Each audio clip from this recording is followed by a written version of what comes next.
tardes a todo el público participante. Desde la Unidad de Telesalud del Instituto Nacional de Salud del Niño les damos la bienvenida.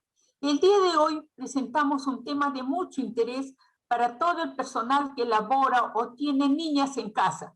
Por tal motivo se ha invitado al doctor Jorge Manuel Corimaya, un profesional de experiencia nacional e internacional, jefe actualmente del Servicio de Ginecología Pediátrica, quien tratará el tema vulvovaginitis en niñas.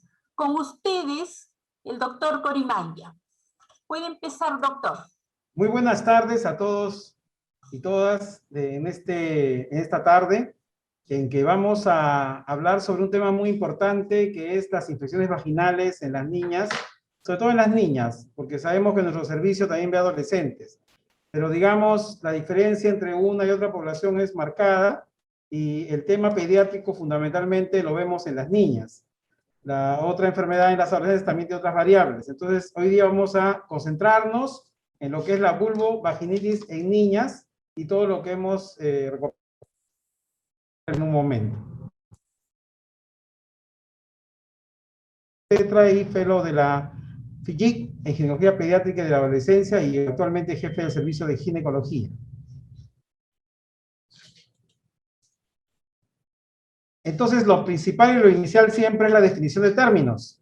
¿A qué le llamamos vulvovaginitis? ¿Y a qué le llamamos, por ejemplo, vulvitis o vaginitis sola? En realidad, en las niñas, fundamentalmente, en esta edad, en casi el 100% de los casos, tenemos que la vaginitis siempre va con vulvitis, por eso se llama vulvovaginitis, pero también puede haber casos en que solo hay vulvitis, donde no está afectada la vagina, vale decir, donde no hay la presencia de flujo. Entonces, una vulvovaginitis se define como la inflamación de la vagina y de la vulva por agentes biológicos, físicos o químicos. No olviden que pueden ser agentes biológicos, físicos o químicos, no solamente tiene que ser bacteriana o infecciosa, puede ser una vulvovaginitis alérgica, una vulvovaginitis respuesta a algún irritante, etc. Y la vulvitis es un cuadro en el cual se afecta fundamentalmente la parte externa, la piel de la parte genital, que se conoce como vulva, y en la cual ya no hay la presencia de la afectación en la vagina. Solo vulvitis es un caso también frecuente en las infecciones de las niñas pequeñas. Acá estamos viendo, por ejemplo, una fotografía de unos genitales infantiles. Ven que todo está pequeño, hipertrófico, la piel es delgada, que se pueden ver los vasos sanguíneos. Y este es el prepucio, el capuchón del clítoris, y dentro de él hay una masa amarillenta que se conoce como esmegma, y que suele, en algunos casos, se puede depositar. Entonces es muy importante que todos los pediatras y médicos en general revisen los genitales de las niñas de esta manera. En una visión externa nos permite descartar, por ejemplo, este problema del esmegma, una irritación de la vulva y una irritación también de la parte de la mucosa vaginal, y la presencia de flujo en algunos otros casos. Por eso debemos diferenciar siempre lo que es una vulvovaginitis pediátrica o de la infancia, de la juvenil y de la adulta. En cuanto a la vulvovaginitis pediátrica, recordemos que fundamentalmente y muy frecuentemente está relacionada a la presencia bacteriana, a la presencia de bacterias. Por eso se llama, esta vulvovaginitis pediátrica puede ser una bacteriana específica o inespecífica. Recordemos también, a diferencia de las adultas, que las niñas son más susceptibles de adquirir infecciones y que las adolescentes. ¿Por qué? Porque le falta el vello púbico, le falta estrógeno en los genitales. El estrógeno protege en cierta manera porque fortalece los tejidos, fortalece las mucosas, hace que crezcan unas bacterias que favorecen o que impiden la colonización de otros patógenos, y por esa razón una paciente en la edad prepuberal con su nivel hipoestrogénico va a tener muchas dificultades, producto de esta falta de estrógenos. Entonces, en todas las revisiones se conoce como la causa más frecuente o más común de síntomas ginecológicos en las niñas es la vulvovaginitis. Y se reconoce como factores, como vuelvo a repetir, el hipoestrogenismo, la falta de estrógenos, la proximidad de la vagina con el recto y la debilidad de la piel vulvar y de la mucosa vaginal. Entonces, aquí es muy importante que nosotros tengamos en cuenta que una niña prepuber, justamente la que es menor de 9 años aproximadamente, tiene que siempre verificarse cómo está su desarrollo de los genitales para poder saber si corresponde o no a las causas de vulvovaginitis pediátrica, porque si tenemos una niña de 9 años, por ejemplo, que ya tiene desarrollo estrogénico porque está desarrollando pubertad temprana o pubertad precoz, probablemente esto la proteja de estas infecciones más fácilmente que una niña más pequeña. Bueno, ya lo dijimos en antes, más o menos 70% de las consultas ginecológicas son por vulvovaginitis. No son raras, pero existen pocos informes y casi pocos estudios epidemiológicos al respecto. No se sabe mucho, las series que se publican generalmente son de pocos casos. En nuestro servicio nosotros también tenemos 70% de casos y habiendo en algunos años se habían atendido como 10.000 pacientes aproximadamente. Quiere decir que un buen porcentaje de esas 10.000 hasta 5.000 o 7.000 pacientes vinieron o se atendieron por vulvovaginitis o sus atenciones fueron por vulvovaginitis. Entonces es muy importante esta enfermedad en lo que es la parte ginecológica de las niñas prepúberes. No olvidar un concepto importante. El flujo en la infancia es siempre patológico, no es normal. Puede ser que tengamos flujo fisiológico en la paciente que está lactando, menos de 2 años por las hormonas maternas. O la paciente mayor de 9 años que ya tiene un desarrollo puberal. Pero la infancia entre esas edades, donde no hay estimulación estrogénica, no puede haber flujo. Y si hay flujo, puede verse bacterias, virus, hongos, parásitos o también una infecciosa, por ejemplo, la que es producida por estrógeno cuando se trata de una pubertad precoz. Y suele existir primero una vulvitis inicial y después se configura el cuadro completo de vulvovaginitis. Las vaginitis bacterianas inespecíficas son también las más frecuentes dentro del grupo de las vaginitis bacterianas de las niñas. Las más frecuentes, un buen grupo de pacientes, son las llamadas inespecíficas. ¿Qué quiere decir? Significa de que son vaginitis en las cuales las bacterias no se puede aislar una bacteria o no se reconoce una bacteria patógena en el grupo de bacterias que se aíslan, o son muchas bacterias. Entonces, se dice que estos microorganismos que se aíslan en este tipo de vaginitis son los llamados de la flora normal endógena, que se pueden tornar agresivos y cuando se altera el equilibrio se rompe este tema ecológico de las bacterias en la vagina y entonces proliferan los gérmenes y empieza el flujo patológico. Y también favorecen a este tipo de migración de gérmenes, no solo de la flora vaginal, sino de la flora rectal, los parásitos como los oxiuros y obviamente la mala técnica de la higiene genital. En cambio, la específica es cuando tenemos una vulvovaginitis bacteriana, pero por gérmenes que se pueden aislar del cultivo. Esto generalmente proviene de la vía rectal, aunque también puede venir de la vía respiratoria o de la piel circundante, pero fundamentalmente son de la vía rectal. Por eso reconocemos mucho este factor de riesgo que es justamente tener una infección vaginal por la proximidad de la vagina con el recto. Las causas de la vulvovaginitis pediátrica están fundamentalmente relacionadas a lo que es la técnica inadecuada en la higiene genital. Se toma como también causante o un factor de riesgo a la parasitosis y al agente patógeno específico, en este caso las bacterias. Vean ustedes que son 3 componentes por lo menos los que van a desencadenar una vaginitis pediátrica. No solo es la bacteria. También tenemos, porque muchas veces decimos, ya, tiene este microbio, le dan tratamiento, se mejora la paciente y nos olvidamos de estos 2. Estos 2 son algo así como el prerequisito de que la paciente se cure con un tratamiento para el agente patógeno específico. La técnica inadecuada en la higiene genital. Si no hacemos que la paciente se lave como debe ser los genitales, vamos a tener problemas de que la paciente vuelve a infectarse porque no se estuvo lavando como debe ser. Y la parasitosis intestinal, que como sabemos, la enterobiasis, por ejemplo, es una enfermedad que suele ser contagiosa y que cada cierto tiempo, sobre todo si no mejoran sus condiciones de vida de las pacientes, como la disponibilidad de agua, por ejemplo, en su casa, la disponibilidad de la técnica de lavado de manos, ¿no? Que ni siquiera nos hemos dado cuenta con esta pandemia que ni siquiera las personas más instruidas tenemos a lavar las manos como debe ser. Entonces, las niñas pequeñas, obviamente, si no están instruidas en lavado de manos para comer y todo, tienen la posibilidad de adquirir parásitos cada cierto tiempo y obviamente esto contribuye al tema genital. Los hábitos higiénicos son importantes. El baño corporal, por ejemplo, en esta serie que hicimos hace años, era importante ver que muchas pacientes con vaginitis tenían un lavado diario corporal, o por lo menos una buena cantidad. Lo que se recomienda es que la paciente se bañen todos los días. Pero el aseo perineal no era más bien lo que se hacía comúnmente, Muchas de ellas hacían un aseo perineal durante el baño, obviamente no era después de hacer la defecación, y entonces teníamos esta frecuencia de aseo perineal, por ejemplo, que era diario solamente en 62%, mientras que en los demás grupos, sobre todo cada 2 días interdiario, era casi 36%. Pero era importante esto, después de la deposición, de la exposición a los gérmenes del recto, la mayoría solamente se limpiaba con papel higiénico y solamente 2 de 58 se lavaban en el área perineal. Entonces, en nuestro trabajo de aquella oportunidad, también se dio que justamente había este error en la conducta higiénica de las pacientes.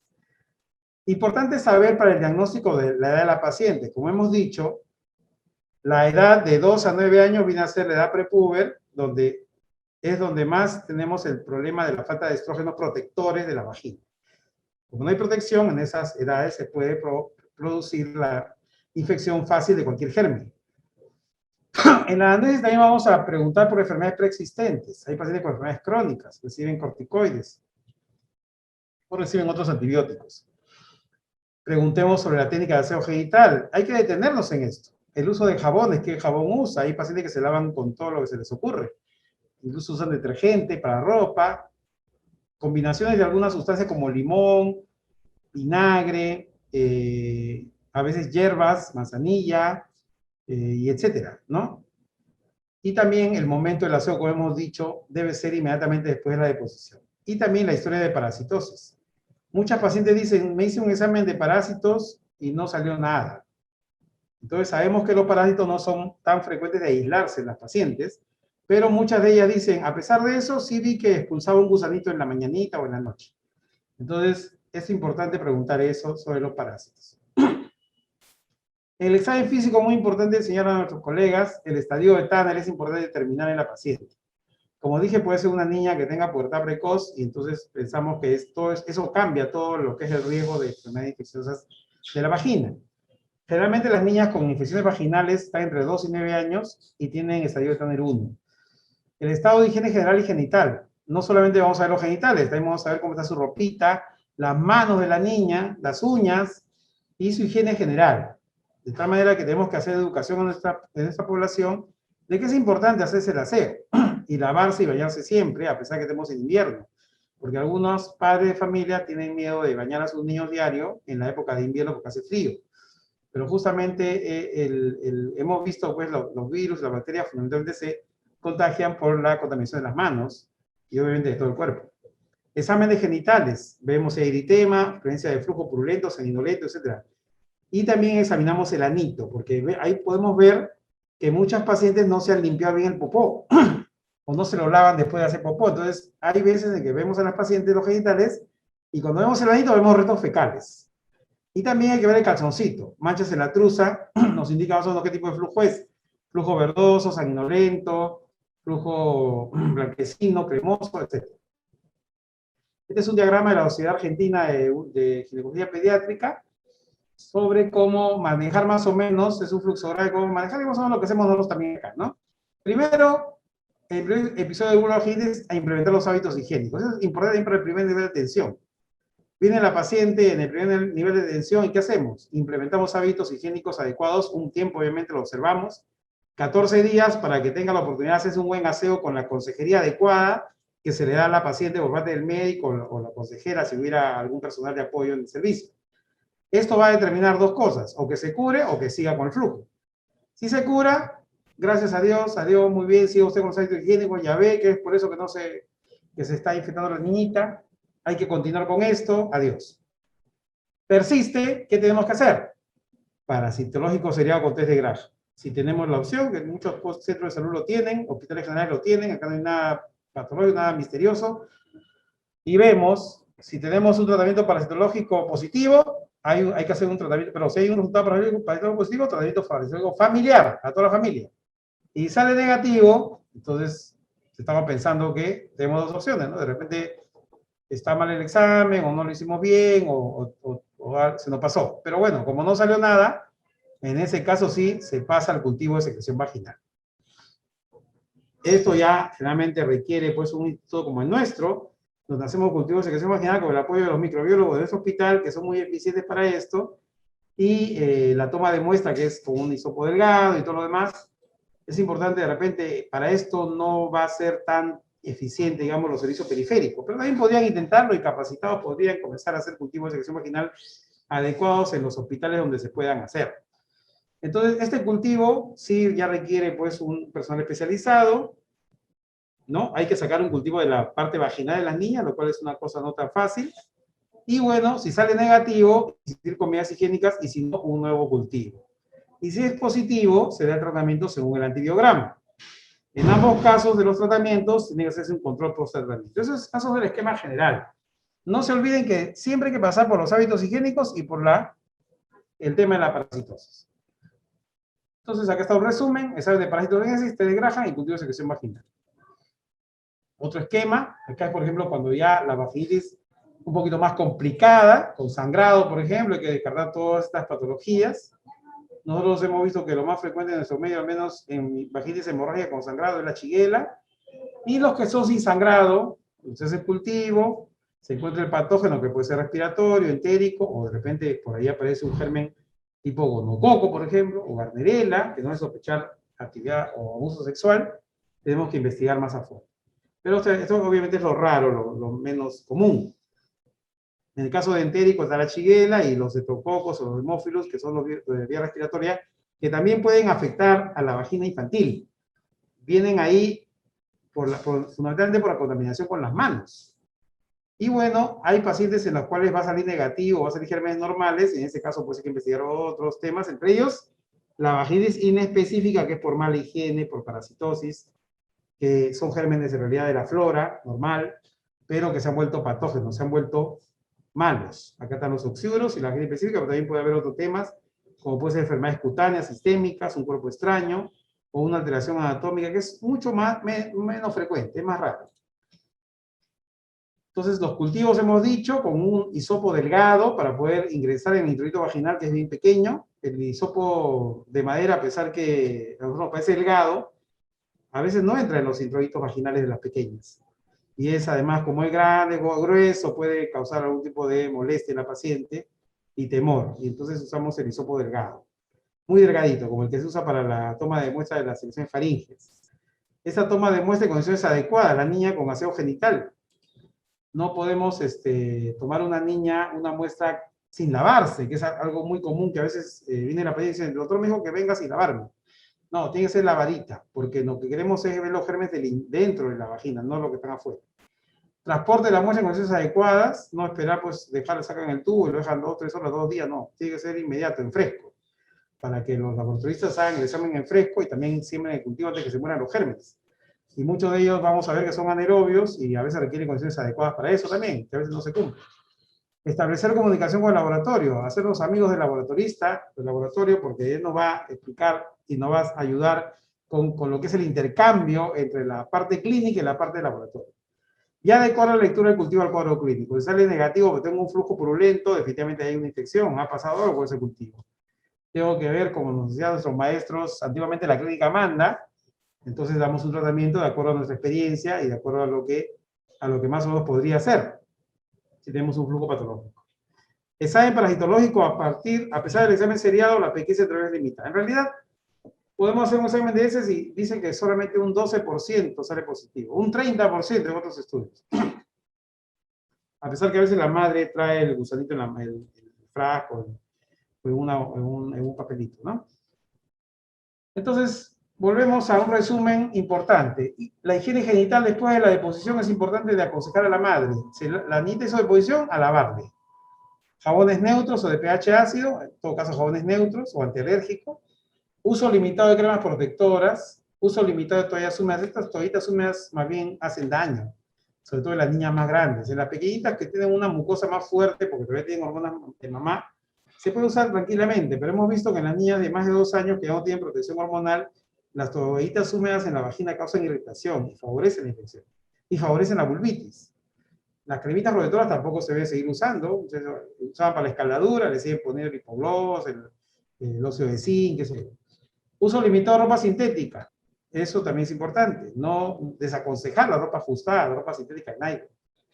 Cuidado con los útiles de aseo, ¿no? A veces usa la toalla que usa todo el mundo para secarse, y la toalla está contaminada, así como el estropajo de la cocina es el sitio más contaminado, la toalla usada por varios miembros de la familia para bañarse y secarse, y lo dejan colgada, y con eso mismo que seca la niña, es un contaminante también. Entonces, es importante esos consejos a la madre. Entonces, en la vaginitis específica, si es inespecífica, a veces van a salir negativos los cultivos, casi siempre salen negativos. ¿Y salen negativos por qué? Porque son gérmenes anaerobios la mayoría, se mueren. A veces lo vemos en el grano y no crece nada. O el mismo laboratorio te dice, estas bacterias que he encontrado son saprofitas, son normales. Entonces, ¿qué hacemos? En la mayoría de casos, estas pacientes, antes de hacer el cultivo, mejoran con las medidas higiénicas. Pero a veces no mejoran, se le hace el cultivo, sale negativo y seguimos con las medidas y en un poco tiempo ya mejoraron, a pesar de que no se dio ningún tratamiento. En la específica, en cambio, esto es generalmente por unas bacterias y de germen único. Hay muchos cuadros clínicos, como hemos dicho, puede ser una vaginitis purulenta, con problemas en la piel, una vaginitis hemorrágica, y requieren tratamiento antibiótico sistémico o local más sistémico, generalmente sistémico. Exigen el cumplimiento de las medidas higiénicas igualito. O sea, a pesar que doy tratamiento para las bacterias, en este caso, debo seguir con las medidas higiénicas y el tratamiento antiparasitario, así ya sabemos que es una bacteria, pero tenemos que cumplir con los prerequisitos. Hemos dicho que son los prerequisitos, la higiene y la parte del tratamiento de la parasitosis. Estos son los patógenos respiratorios que se han aislado en pacientes con vulvovaginitis. Estreptococo piógeno, Estreptococo pneumoniae, Neisseria, Bramante, Ramanella catarralis, Staphylococcus aureus, el Haemophilus influenza y el Haemophilus parainfluenza. En mi experiencia, lo más frecuente, Haemophilus influenza y Estreptococo piógenes. Los demás son más raros, pero también pueden verse. Estreptococos piógenes, ese es un germen que sabemos causa problemas en la piel, con lesiones, llamamos melicéricas, el flujo purulento y siempre va con dermatitis, ¿no? Porque generalmente son gérmenes que vienen o de la vía respiratoria o de la piel, que está cerca. También puede causar proctitis o la leucosia perineal en un 20% de los casos. Acá hemos visto todo escoriado la piel. Y eso es una vulvovaginitis que también hace una vulvitis fuerte por la causa del estreptococo. El neumococo, parecido al otro estreptococo, es un paciente que ha tenido una infección respiratoria previa, puede ser aguda o crónica y provoca flujos poco purulentos, con mal olor y el cuadro vulvar es menos intenso. Acá vemos cuadro purulento en pacientes que han tenido estreptococo piógenes, pneumoniae. El Haemophilus, casi siempre asociado a niñas con mala higiene de manos. También se asocia a cuadro respiratorio, otitis, sinusitis y meningitis, y además viene el cuadro de vaginitis. Se puede hacer crónica o recidivante. El Haemophilus es un poco difícil de tratar. El flujo es purulento, grisáceo como no. Una vulvitis leve moderada. A veces no responde bien el tratamiento y puede necesitar un tratamiento más prolongado, incluso por vía oral y local, y coincide con una infección respiratoria en más o menos un 34% de los casos. Acá vemos una paciente con esta enfermedad, el Haemophilus, la misma de las uñitas, tiene una inflamación de toda la mucosa. Y esta Staphylococcus más bien es un paciente que es una paciente a veces con síntomas y a veces sin síntomas, que puede provocar infecciones de la piel también, igual que el piógenes, provocando lesiones vesículas y ampollosis. Pero ojo que muchas veces estas pacientes con Staphylococcus aureus en la vaginita no es que estén enfermas ni tienen un cuadro de vaginitis, sino que es un contaminante. Y muchas veces la paciente le sale positivo Staphylococcus aureus, le dan el tratamiento y sigue mal. En cambio, los patógenos entéricos sí son más frecuentes y asociados y generalmente el tratamiento es más exitoso con ellos. La vaginitis es la más frecuente, al menos en nuestro medio, y causa además vaginitis sanguinolenta. Esta bacteria no tolera el pH ácido, por lo tanto, cuando se lava con jabones de pH ácido puede mejorar. Y después, obviamente, cuando se descuida el aseo, vuelve a aparecer. Y raramente hay el antecedente de diarrea previa como con sangre o disentería, a pesar de que se encuentra pues, la infección vaginal. La característica de Shigella es el sangrado. Inflamación de la vagina y sangrado. Generalmente no sospecha de ello, por la tienen a aparecer la crónica. A veces sangra un poquito y sigue con el flujo y no mejora y sigue igual, y entonces se hace crónico. El pH ácido suele reducir el progreso de la enfermedad y se observan lesiones específicas en vagina, himen, vestíbulo y perimetral. En algún tiempo se pensó o se asociaba con abuso sexual, probablemente porque provocaba el sangrado y eso se hacía sospechar pensando que la niña había tenido un problema. Como vemos acá, la lesión está fuera del vestíbulo y el himen, en el caso anterior, por ejemplo, es normal, ¿no? Himen normal. Y acá está la lesión vestibular, acá hay más sangrado, ¿no? Vean ustedes acá una elevación de la mucosa, y un poco achatadita, que eso es la microulceración, elevación, ¿no? Esta parte de acá un poquito más roja, ve todo el himen inflamado, deformado, a veces estuviera roto, pero en realidad está inflamado por unos lados y se deforma y se forma ese tipo de imagen. En el caso de la vaginitis por otras enterobacterias, también puede darse, Escherichia coli, por ejemplo, también hay que tener mucho cuidado porque normalmente no se encuentra y a veces también, igual que Staphylococcus aureus, es un contaminante, es un microbio que tiene las heces y sale positivo porque es un cultivo de la parte muy externa, no de la vagina misma. También se ha encontrado Klebsiella, Proteus, Pseudomonas, Leucococcus galacti, etcétera, etcétera. Y siempre hay que ver con el cuadro clínico, ¿no? Porque a veces sale Pseudomonas, supuestamente en laboratorio, y la paciente ya está bien, es línea específica.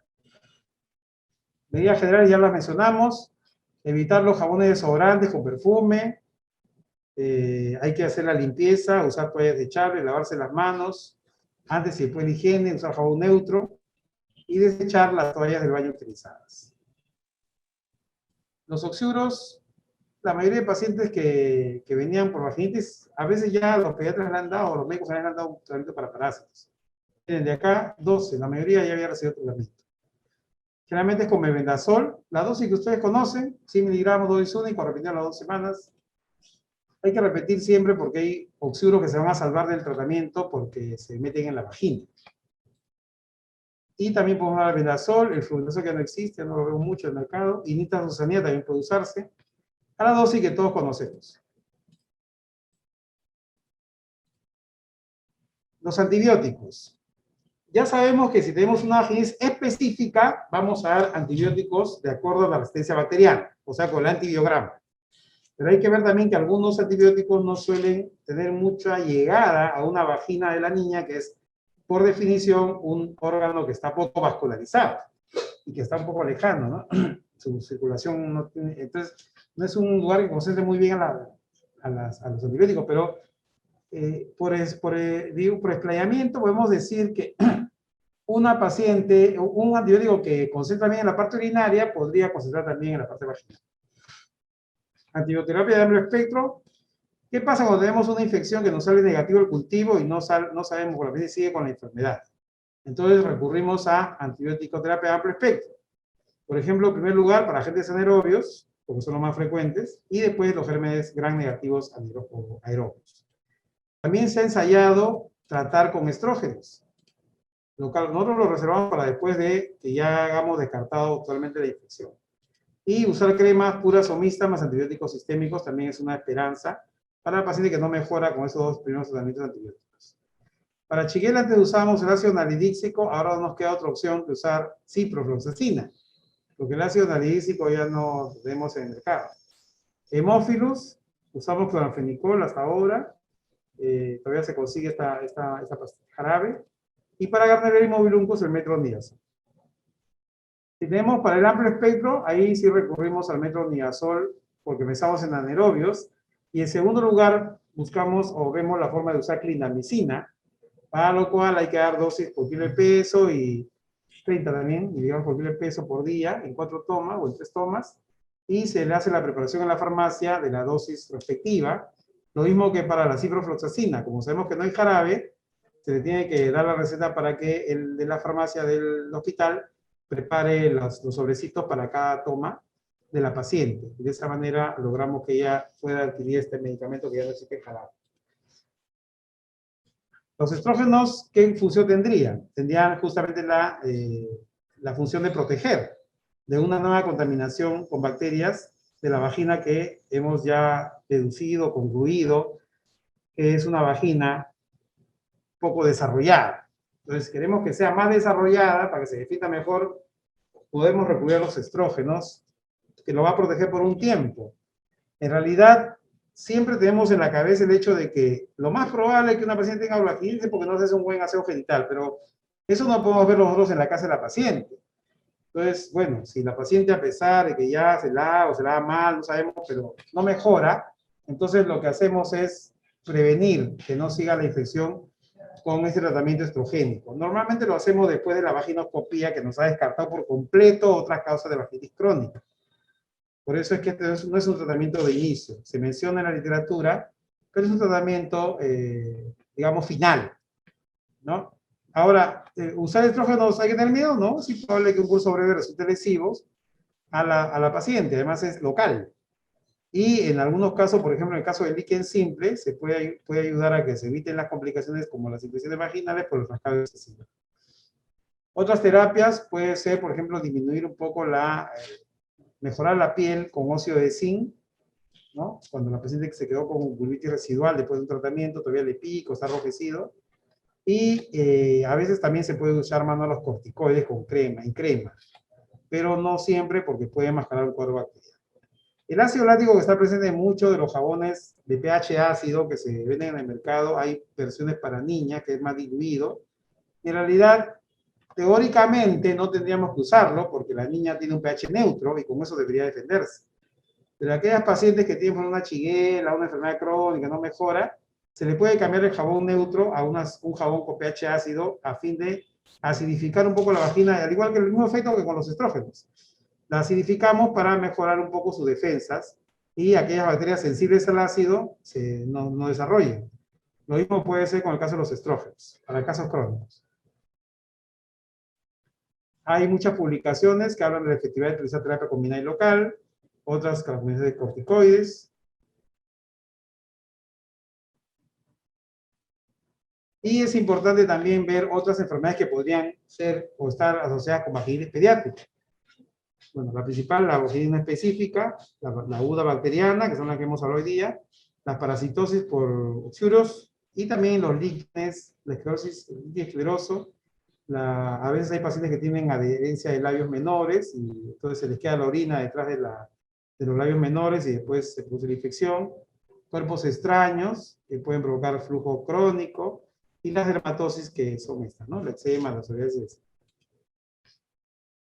Ojo con el estreñimiento, también es un factor importante a tener en cuenta. La incidencia de constipación es de 3% en niños y de 10 a 25 en gastroenterología pediátrica. Entonces, la constipación que va a conducir a producción de irritación perineal y vulvar más fluido por un mecanismo todavía desconocido y que la infusión secundaria causa la vulvovaginitis.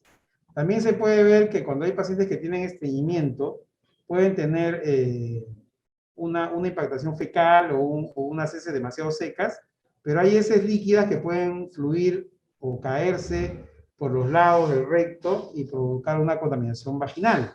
Eso también es importante tener en cuenta cuando hablamos de estreñimiento como causa indirecta de una vulvovaginitis, fundamentalmente por la fuga de materia fecal líquida.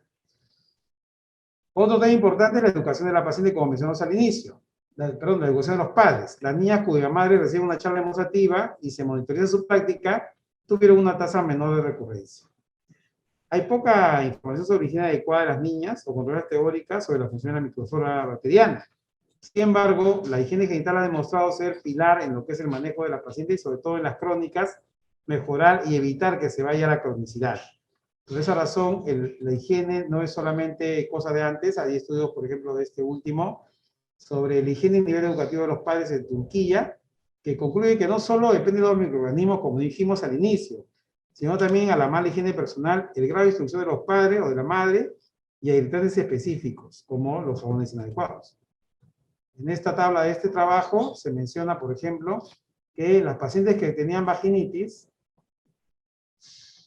era mucho más en el grupo de las pacientes, por ejemplo, las pacientes iletradas, las mamás, las niñas con vaginitis eran más que las niñas sin vaginitis, ¿no? Las que estaban en primaria, miren la diferencia, 20 las que estaban en ese grado, que son la mayor cantidad de pacientes, 20, pero el grupo era 44% contra 4% del otro grupo, y las que sí estaban con mayor nivel educativo tenían prácticamente resultados mucho menores que aquellas del grupo contrario.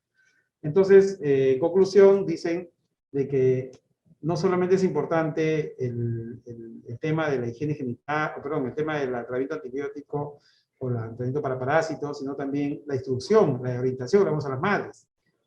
Y obviamente esto tiene que ver mucho con la educación que se da en los colegios y la instrucción que tiene el paciente, y sobre todo la madre, cuando es madre y tiene una niña, no conoce mucho de los problemas que puede tener una niña, y esto nos obliga a hacer educación para la salud en los colegios también, o que el maestro esté capacitado para poder enseñar esto a las niñas y a los niños, y no tengan estos errores cuando son padres. Entonces, para finalizar, estos otros trabajos hablan del manejo de las niñas prepubres. Siempre las evidencias requieren que además de la higiene debe haber una buena muestra microbiológica y usar antibióticos solamente cuando se aísle un patógeno único. Y la poca evidencia que hay en las medidas contra la vaginitis aguda y más aún contra la vaginitis crónica recurrente.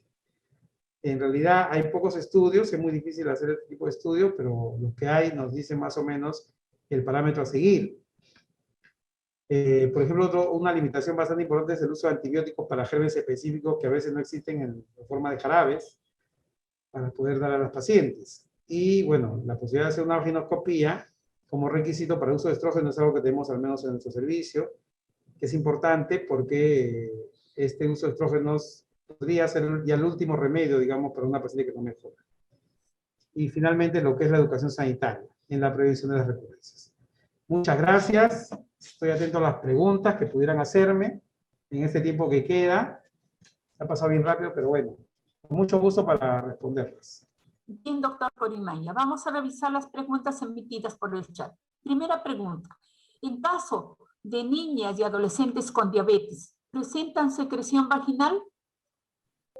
Sí, las pacientes con diabetes pueden ser más susceptibles, por ejemplo, a los hongos, ¿no? Es más, tanto así que a veces cuando tenemos una paciente prepuber, que es muy raro porque los hongos, la cándida, generalmente crece en pacientes que ya tienen estrógenos, o en adolescentes o en adultas.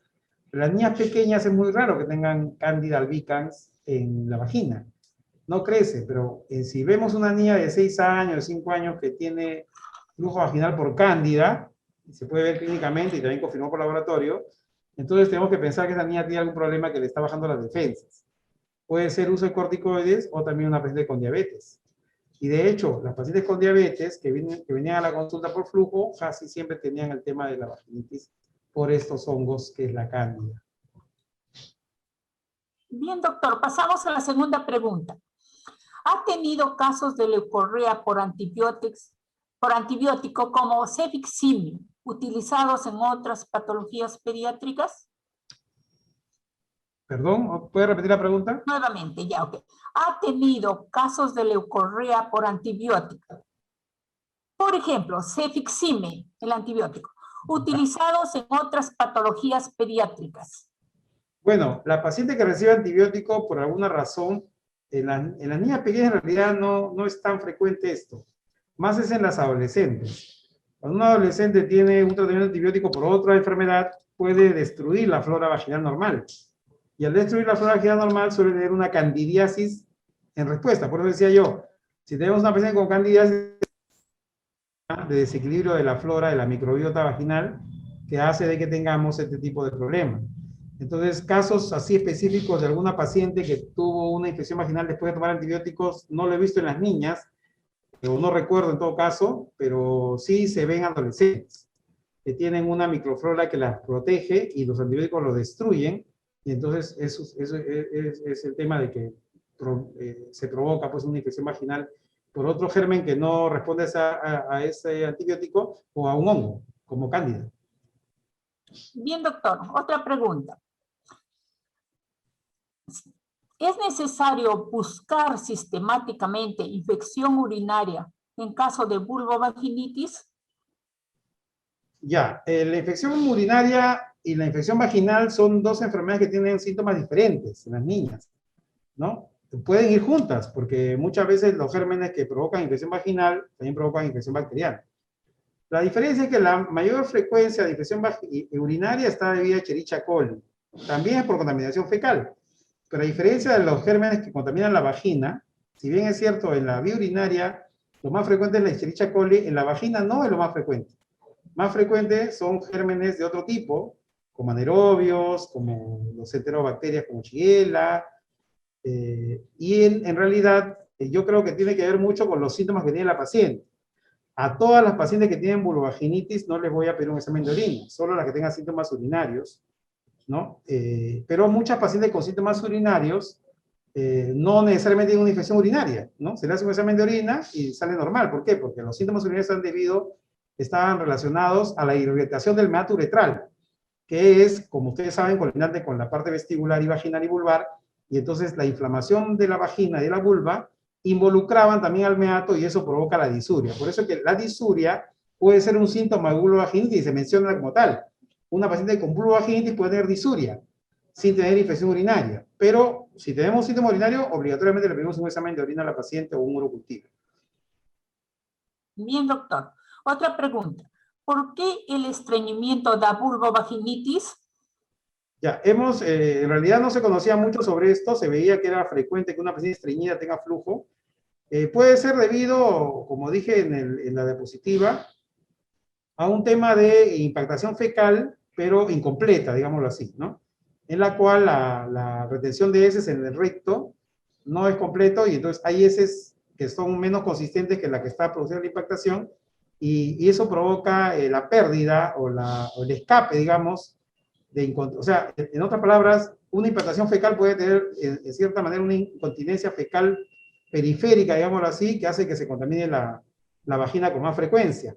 De tal manera de que una paciente con estreñimiento puede tener unas fugas de heces o de pequeña cantidad de heces que a veces es imperceptible y esto provoca pues la contaminación vaginal.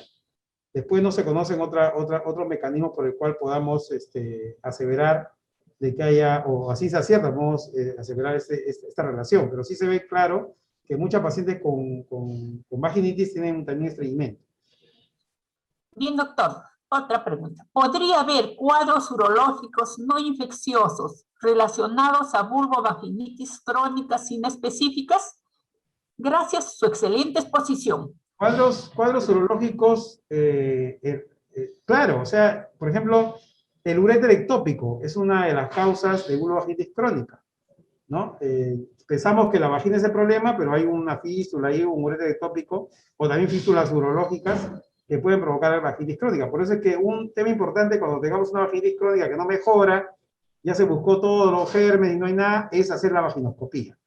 La vaginoscopía o videovaginoscopía, que es la que hacemos en el hospital, es un examen vaginal en el cual buscamos alteraciones en toda la vagina interna mediante este aparato que es prácticamente un aparato endoscópico que nos permite ver el cuello del útero, las paredes vaginales anterior, posterior, etcétera, y que incluso podría, en el caso de sospecha de fístulas, podría utilizarse sustancias como el azul de metileno para dibujar o ver la fuga de algún tipo de solución a partir de la vía urinaria o a partir de la vía rectal.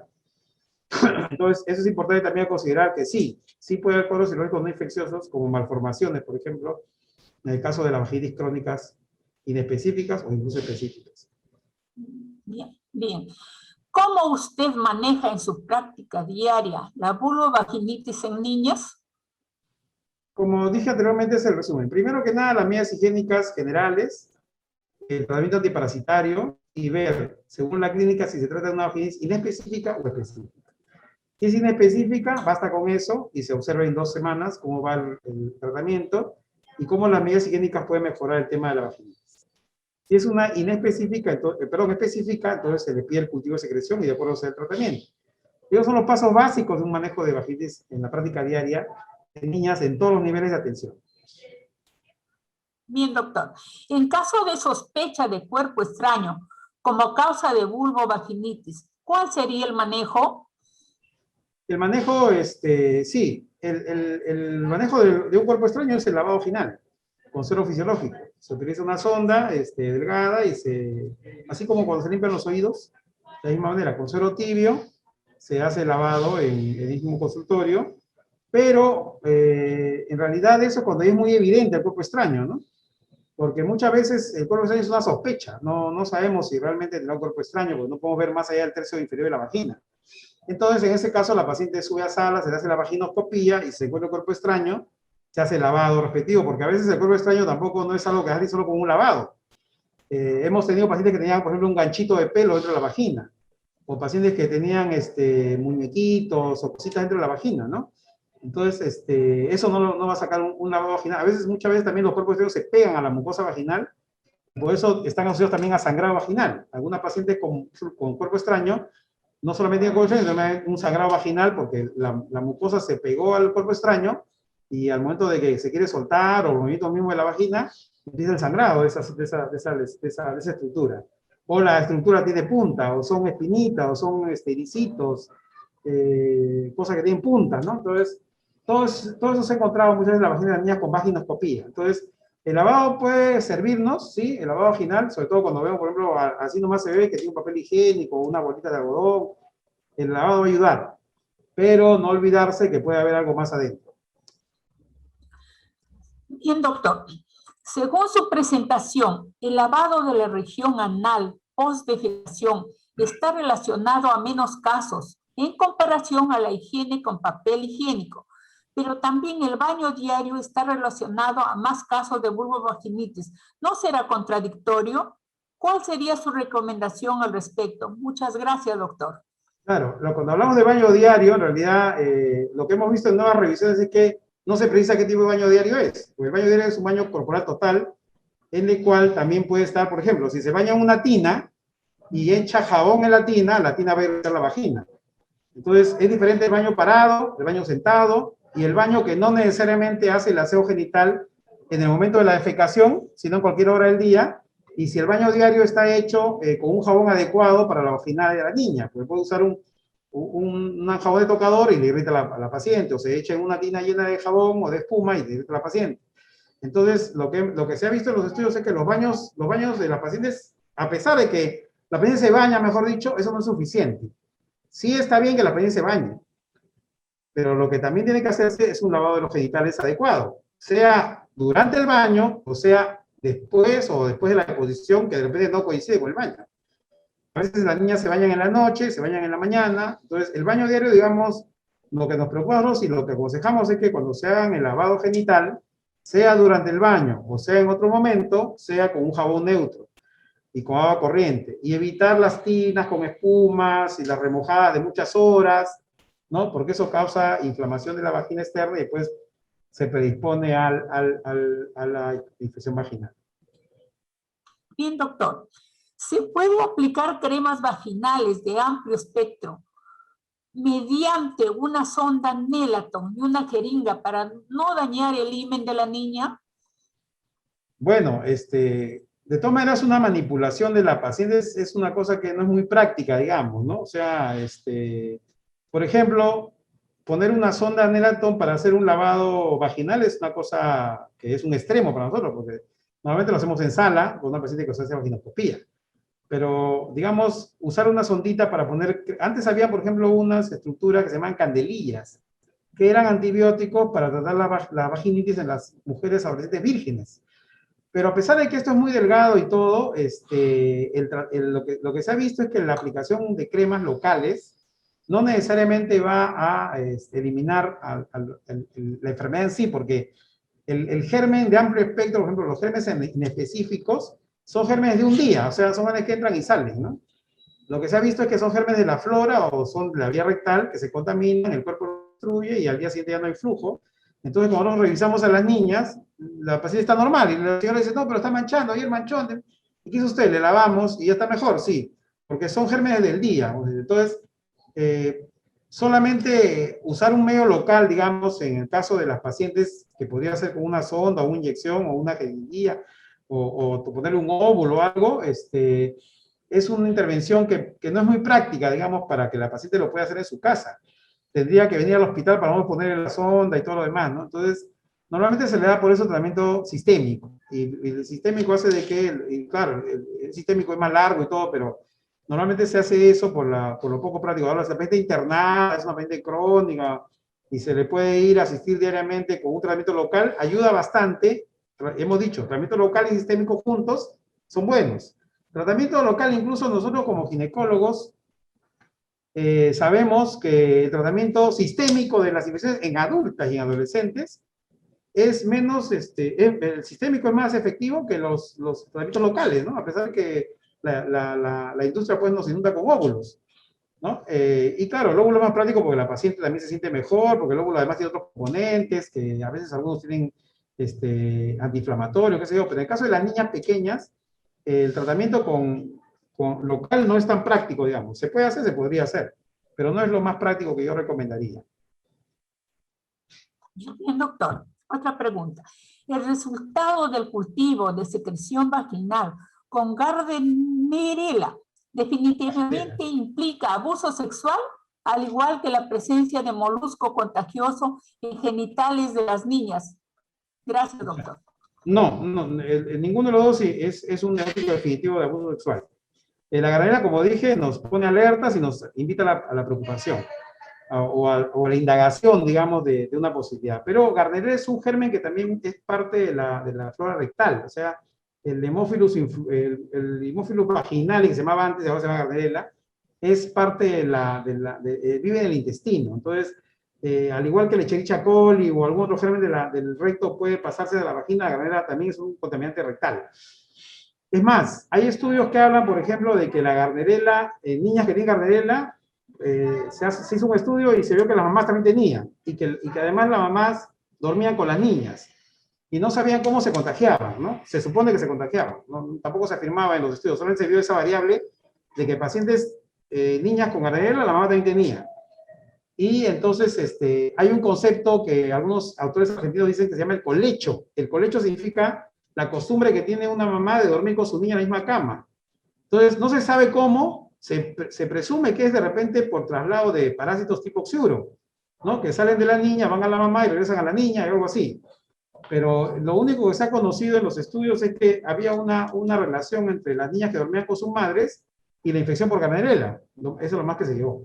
Ahora, abuso sexual también, pero es un germen que se puede investigar, que puede servir como un, digamos, un marcador, pero necesariamente no necesariamente es absoluto, porque la Gardnerella también puede tener la misma niña, así como se contamina con heces, y tiene Escherichia coli, lo mismo puede ser con Gardnerella, no necesariamente es abuso sexual. El molusco contagioso, algo parecido. También hay que buscar una posibilidad de contagio, pero el molusco contagioso en realidad es una enfermedad que puede aparecer a cualquier edad, no necesariamente es sexualmente transmisible, pueden haber niños que tienen molusco contagioso en el cuerpo, en las manos, sobre todo en el tórax, ¿no? Es un virus que, como sabemos, es muy contagioso, y bueno, lo mismo, o sea, buscamos y profundizamos la posibilidad de abuso, pero no es una prueba de abuso, ¿no? No es una prueba de abuso. Y suele haber moluscos contagiosos genitales de niñas, y a veces no encontramos de dónde se contagió. No lo tiene la mamá, el papá, ni nadie, la niña no ha ido a ningún lado.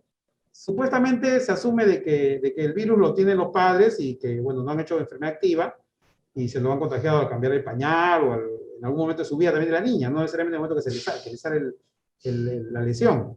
Y es una enfermedad que es muy, muy frecuente y muy recidivante.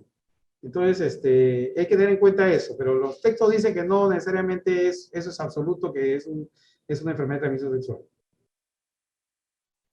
Bien, doctora, al no haber más preguntas, te agradecemos por su participación en la que ha compartido todos sus conocimientos y experiencias. Muy buena, muy didáctica. Felicitaciones, doctor. Le Muchas invitamos gracias. a su despedida final. Sus palabras finales, doctor. Sí, muchas gracias a los colegas y a las madres o los que nos han escuchado el día de hoy. Esta es una enfermedad muy frecuente. Hay que, como hemos dicho, los pilares, y eso de todo el mundo, la higiene genital, conceptos claros sobre higiene genital que tenemos que tener todos como médicos, y también el tratamiento y la corrección de otras medidas sanitarias que conducen a que seamos un país donde todavía tenemos muchos parásitos, ¿no? Hay estudios incluso donde ven que no solamente Oxuro, la Giardia también está presente en muchos países con vaginitis. Obviamente no hay una relación, parece que es una variable, pero se ve que la niña que tiene flujo tiene más Giardia que las que no tienen flujo. Pero tiene que ver, supongo, con el tema de la higiene genital y la higiene corporal. Entonces, muy importantes esos dos conceptos para todos, y muchas gracias por escuchar este tema que nunca deja de ser vigente e importante para todos los ginecólogos. Gracias a usted, doctor. También agradecemos a todos los participantes y los invitamos a seguir estos temas tan interesantes a través de la página web y canal YouTube de Telesalud del Instituto Nacional de Salud del Niño.